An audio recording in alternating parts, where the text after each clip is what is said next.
In the spring of 1829, a tenant farmer working the fields near the Delaware-Maryland border made a discovery that would expose one of America's most chilling criminal enterprises. His plow horse suddenly sank into the earth, revealing a wooden chest buried beneath the soil. Inside lay the skeletal remains of what appeared to be a man, his bones yellowed with age and his skull showing clear signs of violence. This was just the beginning. Over the following weeks, authorities would uncover the bodies of at least 7 people on this property, including 3 children, all victims of a woman whose name had already become a whispered terror throughout the Delmarva Peninsula, Martha Patty Cannon. For nearly 2 decades, Cannon had operated what historians now call the reverse Underground Railroad, a network that kidnapped free African-Americans and escaped slaves to sell them back into bondage in the Deep South. But this wasn't just about human trafficking. Cannon was also a serial killer who murdered rival slave traders, witnesses, and even children when they posed a threat to her operations.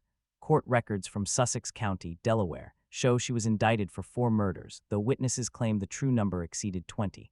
Before we continue with the story of Patty Cannon and her reign of terror along the Mason-Dixon line, I want to hear from you. What state or city are you listening from? The reach of Cannon's criminal network extended far beyond her Delaware stronghold, touching communities from Philadelphia to the Mississippi Delta. Leave a comment and let me know where you're hearing this story. Don't forget to subscribe and hit that notification bell. These dark chapters of American history deserve to be remembered. The discovery of those buried remains would ultimately unravel a criminal conspiracy that had operated with virtual impunity for over a decade, protected by jurisdictional confusion, racial prejudice, and the simple fact that most of its victims were people whose disappearances went largely unnoticed by white society. The area where Patty Cannon built her empire of terror was uniquely suited for criminal activity. In the early 1800s, the region now known as Reliance sat at the intersection of 3 jurisdictions: Sussex County in Delaware and Caroline, and Dorchester counties in Maryland. This strategic location allowed criminals to literally step across county and state lines to escape pursuing lawmen. The spot was so remote that locals called it Johnson's Crossroads, named for the tavern that would become the headquarters of the most notorious kidnapping ring in American history. The landscape itself seemed designed for concealment. Dense forests of pine and oak stretched for miles, broken only by marshy lands and small clearings where isolated farmsteads dotted the countryside. The Nantoke River wound through the region, providing waterways that could transport captives silently under cover of darkness. Roads were little more than cart paths, and the nearest substantial towns were days away by horseback.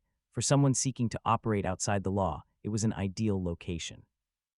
Martha Cannon, called Patty by those who knew her, had arrived in this borderland sometime around 1790. Court records suggest she was born around 1760, possibly under the name Lucretia Patricia Hanley, though she kept her origins deliberately vague. Some accounts place her birth in Canada with immigration to Delaware at age 16. What is documented is her marriage to Jesse Cannon, a local farmer who owned property near the state line. Together, they had at least 1 daughter and lived what appeared to be an unremarkable rural life. Jesse Cannon was described by neighbors as a quiet man who kept to himself, working his small farm and raising tobacco and corn like dozens of other settlers in the region. The Cannon homestead sat on a modest plot of land that straddled the Delaware-Maryland border, a detail that would prove crucial to Patty's later criminal activities. The house itself was a simple 2-story structure built in the common style of the period, with thick wooden walls and small windows. What neighbors didn't know was that this seemingly ordinary home would soon house secret rooms and hidden spaces designed to conceal kidnapped human beings. But beneath this veneer of normalcy lay something far darker. The early 1800s marked a crucial period in American slavery. When Congress banned the importation of enslaved people from Africa in 1808, the demand for human labor in the expanding cotton fields of Alabama, Mississippi, and Georgia created a lucrative domestic market. A healthy adult slave who might have cost $300 before the ban now sold for over $1,000 in the Deep South. This price surge created powerful incentives for criminals willing to traffic in human misery. The economic transformation of the South following the invention of the cotton gin had created an insatiable demand for enslaved labor. Cotton production was expanding rapidly across the Gulf Coast states, and planters were willing to pay premium prices for workers. The legal ban on importing slaves from Africa meant that the only source of new enslaved people was the domestic population, either through natural increase or through the capture and re-enslavement of free African Americans. The Delmarva Peninsula was particularly vulnerable to these predators. Following the Revolutionary War, many enslaved people had been freed by their owners, either through gradual emancipation laws or individual acts of manumission. Maryland and Delaware had substantial populations of free African Americans who worked as laborers, artisans, and small farmers. These communities, while legally free, lived in constant fear. They had no powerful protectors, limited legal recourse, and their disappearances often went unreported or uninvestigated by white authorities who viewed them as less than fully human. The legal status of free African Americans in the early 1800s was precarious at best. While they were not enslaved, they possessed few of the rights enjoyed by white citizens. They could not vote, serve on juries, or testify against white defendants in most courts. Their freedom could be challenged at any time, and they were required to carry papers proving their status. For criminals like Patty Cannon, these legal vulnerabilities created opportunities for exploitation. Into this environment stepped Patty Cannon, a woman who would prove that evil recognizes no gender boundaries. Contemporary accounts describe her as a large, physically imposing woman with unusual strength for her gender. She stood nearly 6 ft tall in an era when most women barely reached 5 ft, and she possessed what neighbors described as an intimidating presence. Her voice was reportedly deep and commanding, and she had a reputation for violent outbursts when crossed. Her husband Jesse died under mysterious circumstances around 1826. Some later claimed she poisoned him, leaving her a widow with complete control over the family property. By this time, she had already begun forming the criminal connections that would make her name synonymous with terror. Local law enforcement was virtually non-existent in the rural border region, and what little authority existed was often corrupt or simply overwhelmed by the scale of criminal activity. The social dynamics of the region also favored criminal enterprises. The white population was sparse and often transient, consisting largely of small farmers, laborers, and people seeking to escape their pasts in more settled areas. There was little sense of community cohesion, and neighbors often minded their own business, regardless of what they might suspect about their neighbors' activities. This isolation and indifference would prove crucial to Cannon's ability to operate undetected for so many years. The transformation of Patty Cannon from frontier widow to criminal mastermind began with her daughter's marriages in a pattern that would define the next 2 decades. Both of the young women's husbands were slave kidnappers. Her first husband, Henry Brayton, was a blacksmith who supplemented his income by capturing free African Americans for sale in the South. In 1811, Brayton was arrested and imprisoned in Georgetown, Delaware for kidnapping, but he managed to escape from jail that same year. Brayton's criminal activities had been well known in the local community long before his arrest. As a blacksmith, he had legitimate reasons to travel throughout the region, visiting farms and settlements to shoe horses and repair tools.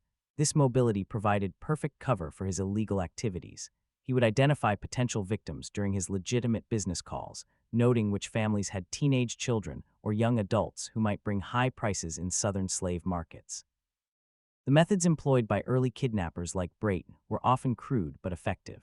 They relied on deception, overwhelming force, and the isolated nature of rural life to capture their victims. A common technique involved approaching free African American families with offers of employment in distant locations. Parents desperate for economic opportunities for their children would sometimes allow them to travel with these supposed employers, only to discover too late that they had signed their children's death warrants. It was after his escape that the first documented murder connected to the Cannon family occurred. Brayton, working with Patty Cannon and another criminal named Joseph Griffith, ambushed a slave trader known only as Rigidal at Cannon's tavern. The plan was simple but brutal. Get the victim drunk, rob him of his money and slaves, then eliminate the witness. Court records show that Rigidal was shot and killed during the robbery.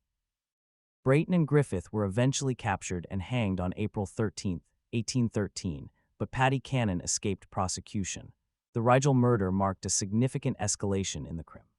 All activities centered around the Cannon property. Prior to this incident, the family had been involved primarily in facilitating kidnappings and providing safe haven for criminals passing through the region. The willingness to commit murder for profit demonstrated a level of ruthlessness that would characterize all of Cannon's future activities. Contemporary newspaper accounts of the Rigidal case provide disturbing details about the crime. The victim had been traveling through the region with a substantial amount of money. Estimates suggest between $3,000 and $5,000 intended for purchasing enslaved people in local markets. He had stopped at what he believed was a legitimate tavern for food and lodging. Unaware that he had walked into a trap, the conspirators plied him with alcohol throughout the evening, waiting for the right moment to strike. When Rigidal finally retired to his room, Brayton and Griffith followed him. Neighbors later reported hearing shouting and the sound of a struggle followed by a gunshot. By morning, Rigidal was dead. His money was gone and his wagon and horses had disappeared. The body was hastily buried on the property, beginning what would become a regular practice of using the isolated location as a dumping ground for murder victims. The execution of her daughter's first husband did nothing to deter Cannon from her chosen path. Instead, it seemed to refine her methods and strengthen her resolve to build a more sophisticated criminal organization. The lesson she drew from Brayton's capture was not that crime didn't pay, but rather that criminals needed better organization and more careful planning to avoid detection. When her daughter remarried, this time to Joseph Johnson, Cannon gained a partner who would prove even more valuable to her criminal enterprise. Johnson wasn't just another kidnapper. He was a businessman who understood the logistics of human trafficking on a regional scale. He had connections throughout the South, experience in transportation and logistics, and most importantly, the capital necessary to expand their operations beyond simple opportunistic crimes. Johnson brought to the partnership a tavern located precisely on the Delaware-Maryland state line. This establishment, which became known as Joe Johnson's Tavern, was positioned so strategically that different rooms literally sat in different states. This geographic advantage allowed them to move kidnapped victims between jurisdictions to confuse pursuing authorities. When Delaware lawmen arrived with warrants, suspects could simply step into the Maryland portions of the building and claim immunity from Delaware jurisdiction. The tavern served multiple purposes in the expanding criminal enterprise. It was a legitimate business that provided cover for their activities, generating income and explaining the constant flow of travelers and wagons through the property. It functioned as a holding facility for captives awaiting transport south, with specially constructed hidden rooms and cellars designed to conceal human cargo. And it served as a meeting place for the network of criminals who worked for them, a neutral ground where plans could be made and profits divided. The physical layout of the tavern reflected its multiple functions. The main floor appeared completely normal with a common room for travelers, a bar area, and rooms for legitimate guests. But beneath the building lay a series of cellars and tunnels that had been specially constructed for hiding kidnapped people. These underground spaces were accessible through concealed entrances and were designed to muffle sound and prevent escape. Iron rings set into stone walls provided anchor points for chains, while small ventilation shafts ensured that captives wouldn't suffocate during long periods of confinement. The gang that assembled around Cannon and Johnson was remarkably diverse for its time.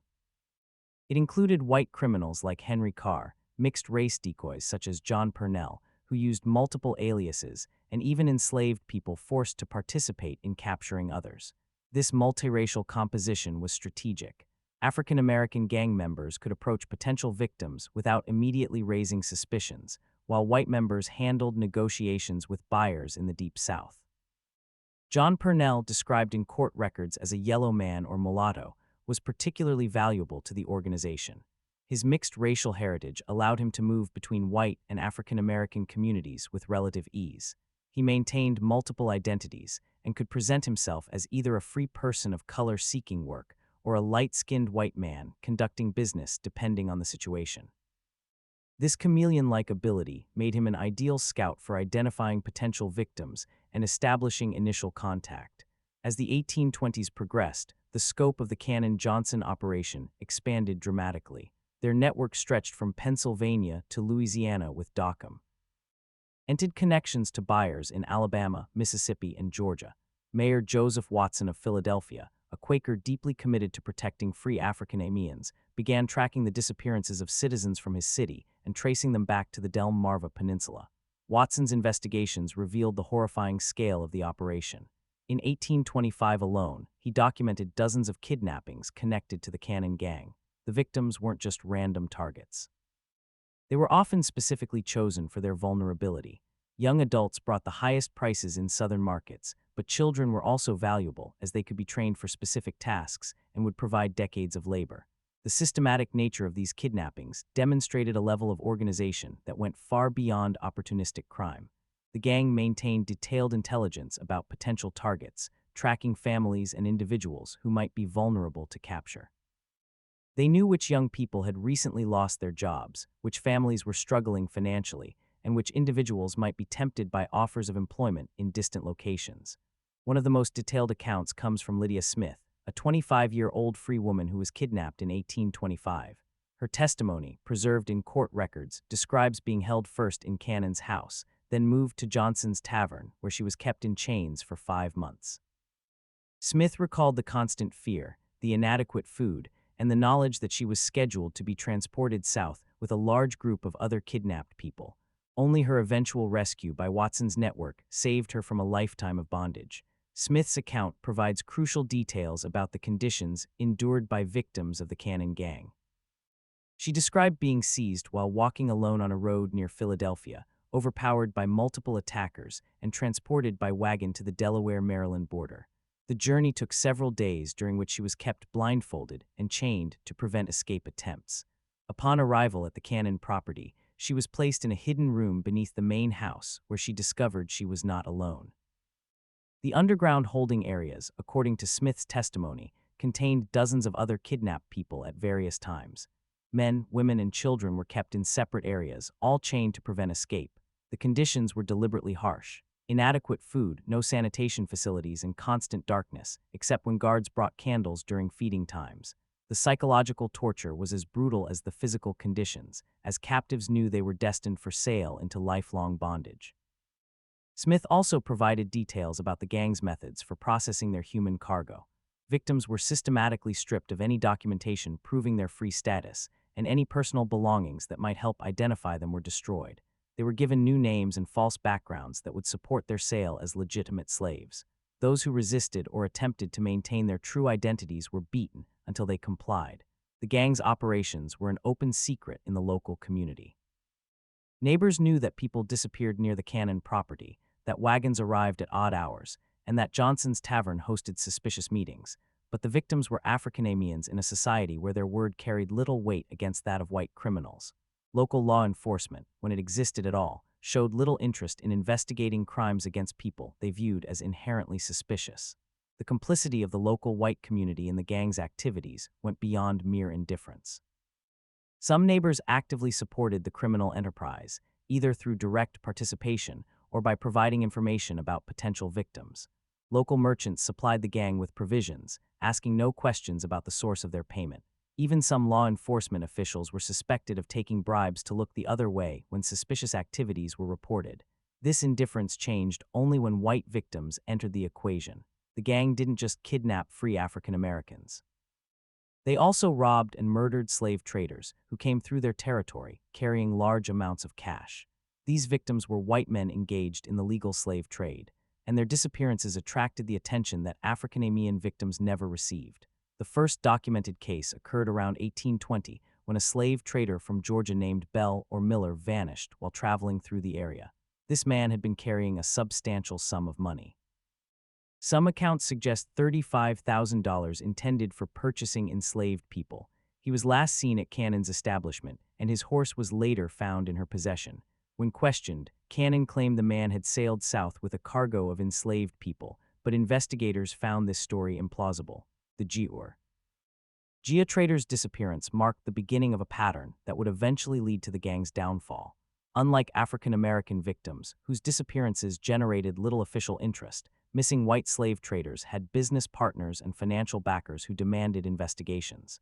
These men carried substantial amounts of money and had planned itineraries that made their disappearances difficult to explain away.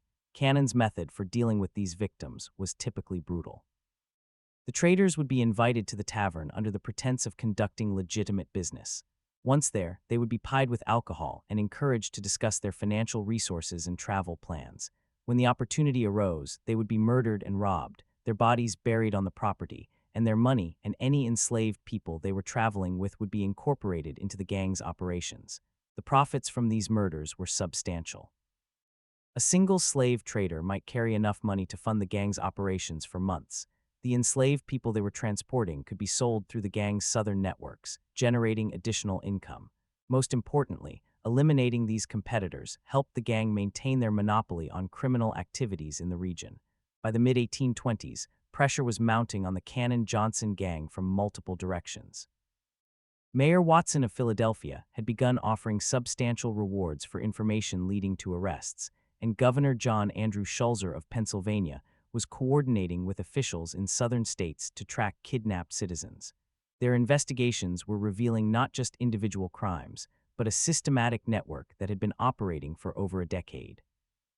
The reward offered by Watson, $500 for information leading to arrests, represented a substantial sum for the period, equivalent to several months' wages for most working people. This financial incentive began to loosen tongues in communities that had previously remained silent about the gang's activities. Former associates, dissatisfied gang members, and even some victims who had managed to escape began providing information to authorities. The gang's response to this pressure was characteristically violent. Rather than scaling back their operations, they began eliminating potential witnesses more aggressively. This decision would ultimately prove to be their downfall, as it expanded their list of victims to include people whose disappearances could not be ignored. The escalation in violence during this period reflected Patty Cannon's increasingly paranoid mindset. She had built a criminal empire that generated enormous profits. Estimates suggest the gang's annual income exceeded $50,000, a fortune by early 19th century standards. But this success had made her a target for law enforcement attention, and she became convinced that former associates posed an existential threat to her operations. The most crucial figure in the gang's eventual exposure was a mixed-race boy named Cyrus James. Cannon had purchased James as a slave when he was only 7 years old and had raised him in her household. As he grew older, James was forced to participate in the gang's activities, serving as a decoy to lure other Africanamians into traps. His intimate knowledge of the gang's operations, combined with his growing revulsion at the violence he witnessed, made him both an invaluable asset and a potential liability. James' position in the Cannon household was unique and tragically complex. As an enslaved child, he had no choice but to participate in whatever activities his owner demanded. But as he matured, he began to understand the full horror of what he was being forced to do. He was helping to destroy the lives of people who looked like him, people who shared his heritage and his vulnerability. This knowledge created an internal conflict that would eventually lead him to cooperate with authorities despite the personal risks involved. The psychological manipulation employed by Cannon to control James was sophisticated and cruel. She alternated between treating him as a favored member of the household and threatening him with violence or sale to brutal masters in the Deep South. She convinced him that his survival depended entirely on her protection and that any betrayal would result in his immediate death. This combination of dependency and terror kept James loyal for years, even as he witnessed increasingly horrific crimes. James later testified that he witnessed Cannon murder multiple children on her property. In one particularly horrific account, he described seeing Cannon take a wounded Africanamian child, not yet dead, from the house in her apron, only for the child to never return. James knew where the bodies were buried because he had been forced to help dispose of them. The murders James witnessed were not random acts of violence, but calculated decisions based on Cannon's assessment. Risk and profit. Children who became sick or injured were killed rather than treated, as medical care would have been expensive and would have attracted unwanted attention.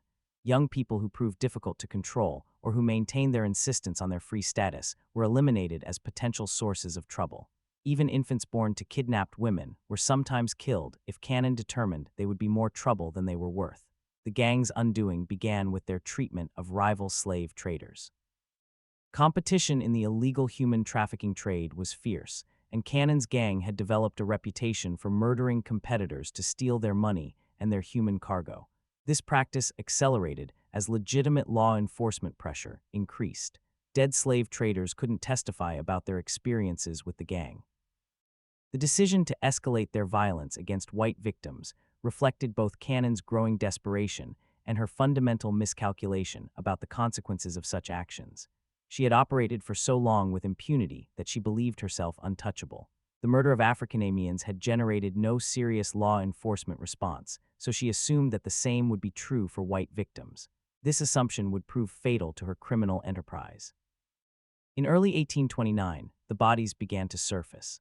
A tenant farmer working land owned by Cannon was plowing a low-lying area that had recently been cleared of brush when his horse stumbled into what proved to be a grave. Inside a wooden chest, he discovered human bones that authorities determined belonged to the missing Georgia slave trader from nearly a decade earlier. This discovery triggered a systematic search of the property that would uncover multiple burial sites. The farmer who made the initial discovery was working land that Cannon had rented out for additional income. The area had previously been unused because it was prone to flooding, but recent dry weather had made it suitable for cultivation. When the farmer's plow horse suddenly sank into the ground, he initially assumed he had encountered a natural depression or perhaps an old well. It was only when he began digging to free his horse that he realized he had stumbled upon something far more sinister.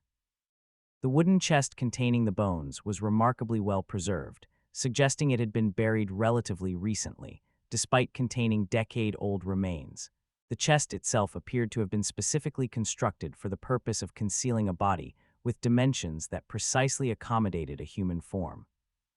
This level of preparation indicated that the burial was not a hasty attempt to conceal a crime, but rather part of a systematic approach to body disposal that had been refined over years of practice. The discovery of the first body in early 1829 set in motion a chain of events that would finally bring Paddy Cannon's criminal empire to an end. Delaware authorities, working with their counterparts in Maryland, obtained search warrants and began a comprehensive investigation of all properties connected to the Cannon-Johnson gang. What they found exceeded their worst expectations. The investigation was led by Sheriff Joseph Houston of Sussex County, Delaware, working in coordination with Maryland authorities and representatives from the Pennsylvania governor's office. This multi-jurisdictional approach was unprecedented for the time period and reflected the growing recognition that the Cannon gang's activities crossed state boundaries and required coordinated law enforcement response. The search warrants obtained by authorities were remarkably broad, allowing them to excavate any areas of the Cannon properties where bodies might be concealed. This legal authority was crucial, as it provided protection for investigators who might otherwise have been accused of trespassing or illegal search and seizure. The warrants also specified that any evidence discovered could be used in prosecutions across multiple jurisdictions, helping to close the legal loopholes that the gang had exploited for years. On April 3, 1829, Cyrus James was captured in Delaware. The circumstances of his arrest remain somewhat unclear, but court records suggest he was attempting to flee the region when he was apprehended. Faced with overwhelming evidence and the prospect of execution, the young man, who had been forced into a life of crime as a child, made a fateful decision. He would cooperate with authorities and reveal everything he knew about Paddy Cannon's operations. The decision to cooperate was not made lightly by James. He understood that his testimony would likely result in his own prosecution for the crimes he had been forced to commit, but he also recognized that continued silence would mean protecting the woman who had enslaved him and forced him to participate in the destruction of countless other lives. His cooperation represented not just a legal strategy, but a moral choice. To finally break free from the psychological control that Cannon had maintained over him for years, James' testimony was devastating. Speaking to Justice of the Peace in Seaford, Delaware, he provided detailed accounts of murders spanning nearly a decade. He told investigators that Joseph Johnson, his brother Ebenezer Johnson, and Paddy Cannon had shot the Georgia slave trader while he was eating supper at Cannon's house. He had watched them carry the body to a wooden chest and bury it on the property. But this was just the beginning of his revelations. The level of detail in James's testimony was extraordinary and provided investigators with their first comprehensive understanding of the gang's operations. He was able to describe not just individual crimes, but the systematic methods employed by the gang over many years. He knew the locations of burial sites, the identities of other gang members, the routes used to transport kidnapped people, and the networks of buyers and sellers that stretched across multiple states. Following James's directions, authorities began excavating the Cannon property systematically. In a garden area, they found the body of a young mixed-race child. According to James' testimony, this child had been enslaved by Cannon along with his mother. Cannon had killed the child because she suspected the father was white, possibly a member of her own family. The article preserving this testimony contains no information about the fate of the child's mother, leaving open the horrifying possibility that she too was murdered. The discovery of the child's body was particularly disturbing to investigators because it demonstrated the extent of Cannon's callousness. This was not a victim of kidnapping or a rival criminal. This was a child who had been born into Cannon's household and lived under her control. The murder appeared to have been motivated purely by Cannon's racist paranoia and her fear that a mixed-race child might somehow threaten her operations. Additional excavations revealed 2 wooden boxes, each containing human bones. James identified one set of remains as belonging to another child he had seen Cannon beat to death with a piece of wood. The third set belonged to an adult whom James described as someone they considered had property, meaning the gang believed this person was free and might have resources worth stealing. The systematic nature of these murders painted a picture of Cannon as something beyond a simple criminal. She was a serial killer who had been operating with impunity for years, protected by the isolation of her location, the indifference of local authorities to crimes against African-Americans, and a network of co-conspirators who shared in her profits. The physical evidence discovered during the excavations corroborated James's testimony in remarkable detail. The wooden boxes used to contain bodies were of similar construction, suggesting they had been specifically manufactured for the purpose of concealing murder victims. The locations of the graves followed a pattern that indicated systematic planning rather than random burial. Most disturbing, the condition of the remains suggested that some victims had been buried while still alive. As news of the discovery spread, other witnesses began coming forward. People who had lived in fear of Cannon for years suddenly found the courage to speak. Their testimonies revealed additional victims and provided details about the gang's methods that corroborated James's account. Among these new witnesses was Thomas Freeman, a free African-American who had been approached by gang members in 1827 but had managed to escape. Freeman testified that he had been offered work in Georgia and had been traveling toward the Cannon property when he became suspicious of his escort's behavior.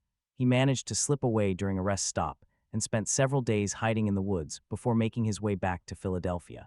Freeman's testimony was significant because it provided insight into the gang's recruitment methods. He described how the initial approach had seemed completely legitimate. He had been struggling to find work in Philadelphia when a well-dressed man approached him with an offer of employment on a Georgia plantation.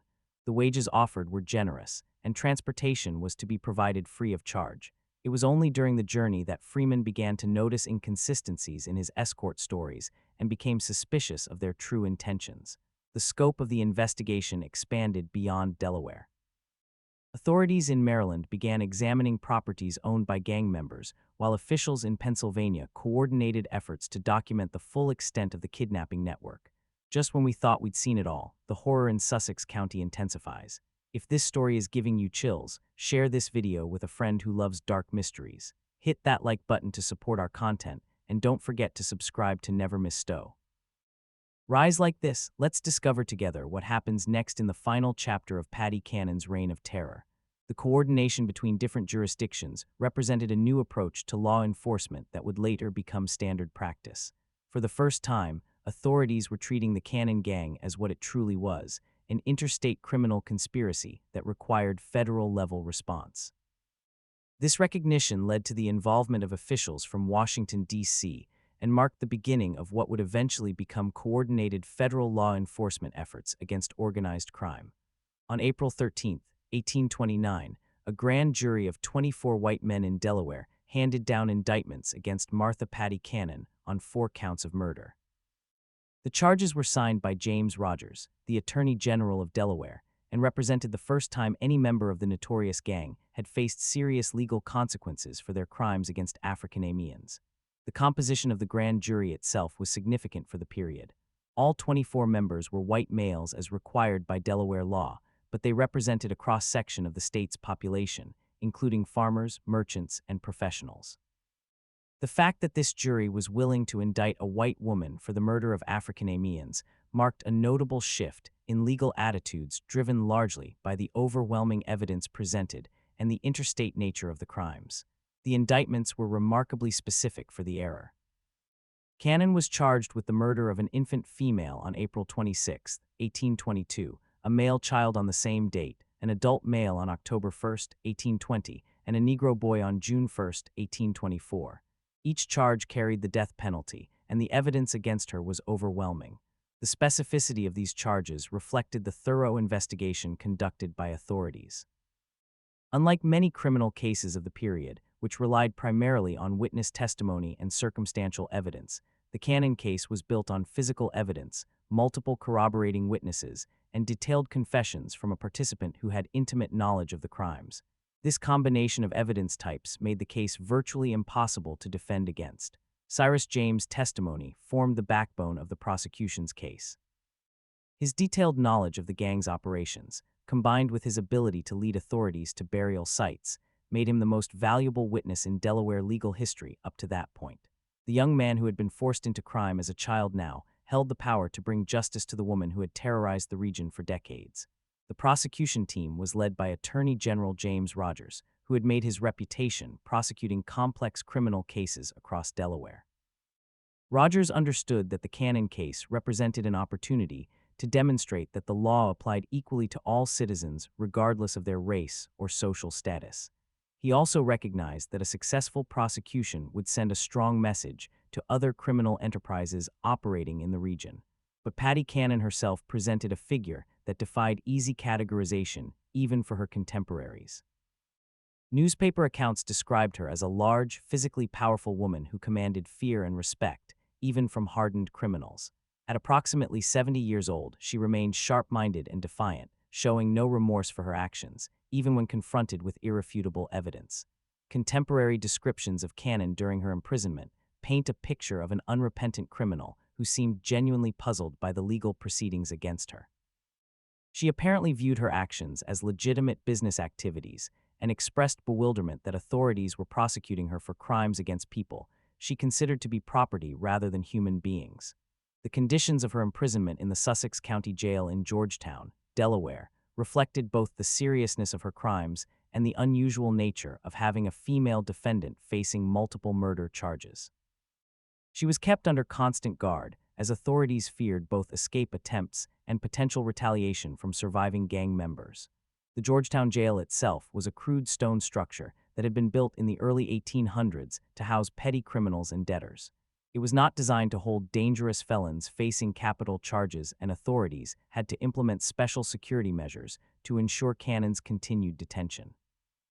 Extra guards were posted, and her cell was reinforced with additional iron bars and locks.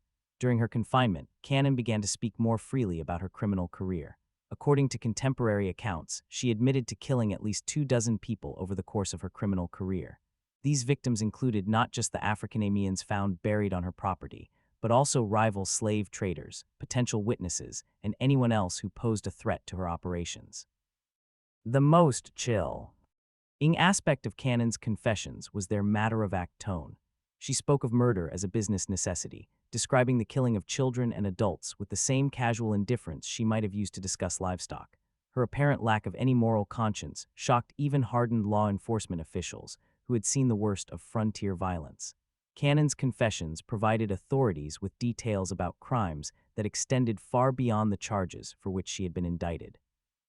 She described murders dating back to the early 1810s, kidnappings that had involved hundreds of victims, and a criminal network that had reached into multiple states.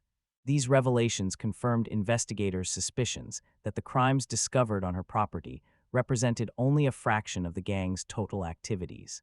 The legal proceedings moved forward with unusual speed for the period. The overwhelming evidence combined with public pressure for justice created momentum for a quick trial and resolution. Court records suggest that Cannon was expected to face trial within weeks of her indictment, with execution to follow shortly thereafter if she were convicted. The prosecution's strategy was straightforward. Present the physical evidence, provide testimony from Cyrus James and other witnesses, and allow the jury to reach the obvious conclusion that Cannon was guilty of multiple murders. The defense, such as it was, could only argue for mercy based on Cannon's age and gender, though few observers believed such arguments would be effective given the horrific nature of the crimes. The trial was scheduled to begin in late May 1829, with jury selection planned for the week before. Legal observers from across the region were expected to attend, as the case represented one of the most significant criminal prosecutions in Delaware history. Newspapers as far away as Philadelphia and Baltimore were planning extensive coverage of the proceedings. The legal proceedings against Patty Cannon would never reach their intended conclusion. On May 11, 1829, approximately 3 weeks before her scheduled execution, jail guards found her dead in her cell. The official cause of death was listed as suicide by poison, though the exact circumstances remain unclear. Some accounts suggest she had been smuggled arsenic by sympathizers, while others propose she had been hoarding medication for weeks. The discovery of Cannon's body sent shock waves through the Georgetown jail and the broader community. Guards making their regular morning rounds found her lying on the floor of her cell, apparently having died sometime during the night. There were no signs of struggle or violence, and the cell remained securely locked from the outside. The only evidence of what had occurred was a small vial found hidden in her clothing, which later analysis suggested had contained arsenic. The question of how Cannon obtained the poison remained a mystery that investigators never fully resolved. The jail's security procedures were relatively lax by modern standards, and visitors were not thoroughly searched before meeting with prisoners. It was possible that a sympathizer had smuggled the poison to her during one of these visits, though no specific individual was ever identified as the source. Some contemporaries speculated that Cannon had been planning her suicide from the moment of her arrest. She had witnessed the execution of her daughter's first husband and understood exactly what fate awaited her if she were convicted. Rather than face the public humiliation of execution, she chose to die on her own terms, maintaining control over her fate until the very end. Her death robbed the victims' families of the satisfaction of seeing justice served, but it also brought to a close one of the most systematic criminal enterprises in early American history. Court records show that Cannon's death effectively ended the reverse Underground Railroad that had operated along the Delmarva Peninsula for nearly 2 decades. The immediate aftermath of Cannon's death was chaotic.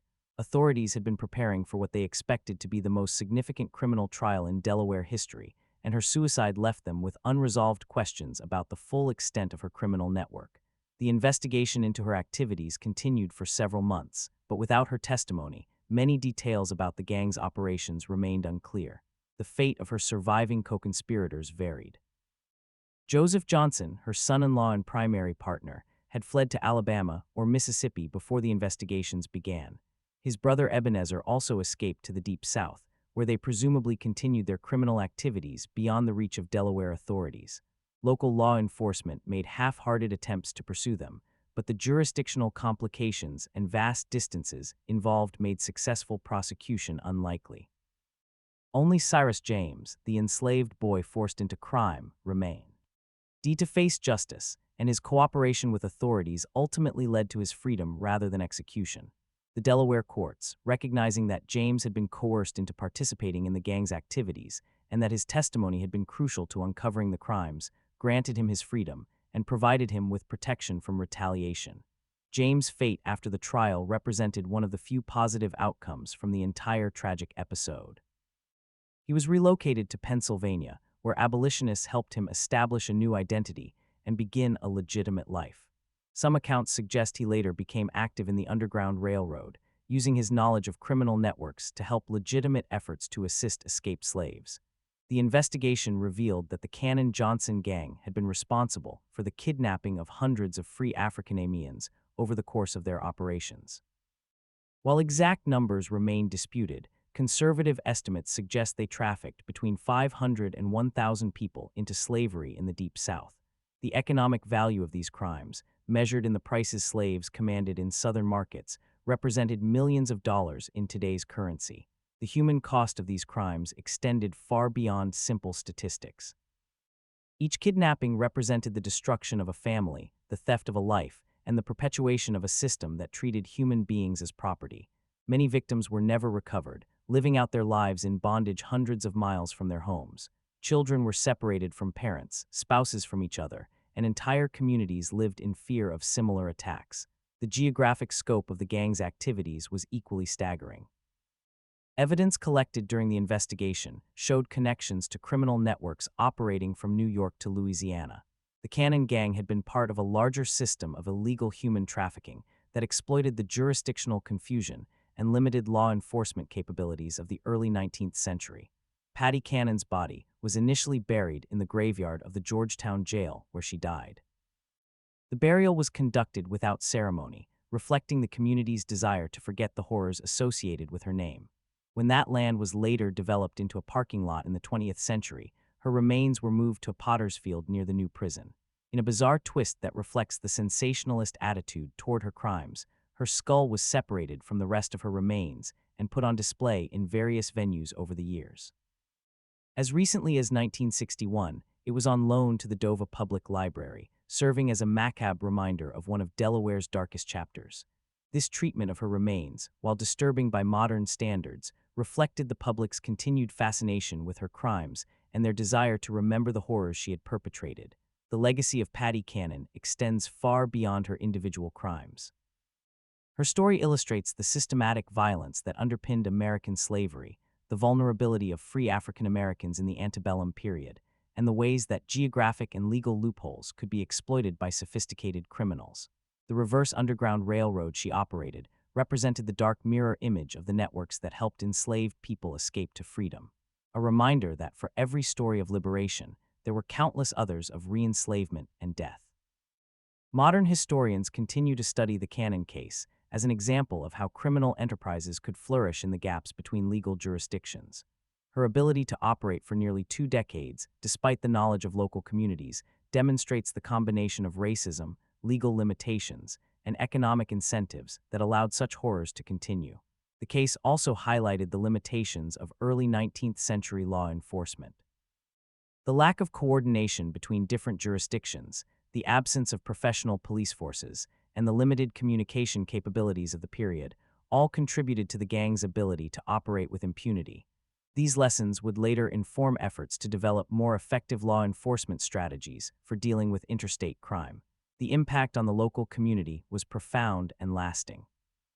The area around Johnson's Crossroads never fully recovered from its association with the Cannon gang.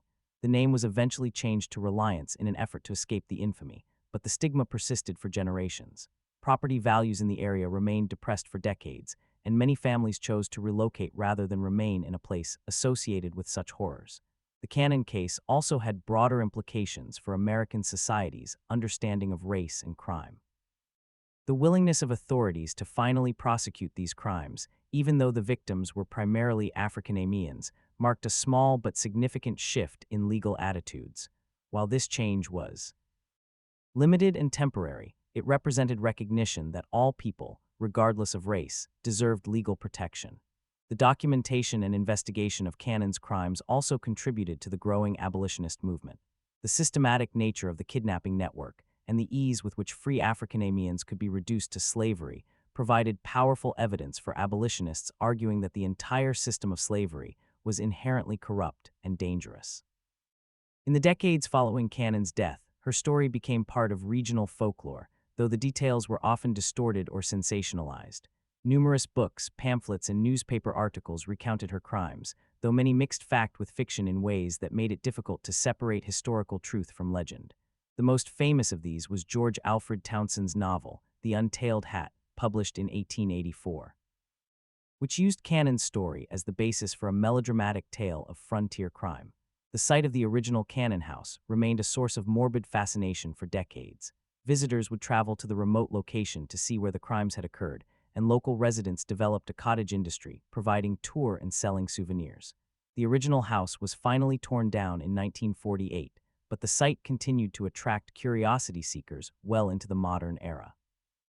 This mystery shows us how easily society can turn a blind eye to systematic violence when the victims are perceived as less than fully human. The indifference that allowed Patty Cannon to operate for decades was finally overcome only when her crimes expanded to include white victims whose disappearances could not be ignored. The legal system that failed to protect free African-Americans from kidnapping and murder was the same system that ultimately prosecuted Cannon only when she threatened the interests of white slave traders. The Cannon case serves as a stark reminder of the human capacity for evil and the importance of vigilant law enforcement and community responsibility. It demonstrates how criminal enterprises can flourish in environments where society fails to protect its most vulnerable members. Most importantly, it preserves the memory of hundreds of victims whose names are largely forgotten, but whose suffering should never be minimized or ignored. What do you think of this story? Do you believe everything was revealed about the full scope of her criminal network? The evidence suggests that Patty Cannon's gang was part of a much larger system of illegal human trafficking that extended far beyond the Delaware-Maryland border. Many questions remain unanswered about the full extent of their activities and the fate of their victims. Leave your comment below and share your thoughts about this dark chapter in American history. If you enjoyed this tale and want more horror stories from America's hidden past, subscribe, hit the notification bell, and share with someone who loves mysteries from our nation's forgotten crimes. See you in the next video, where we'll explore another terrifying true story from the shadows of American history.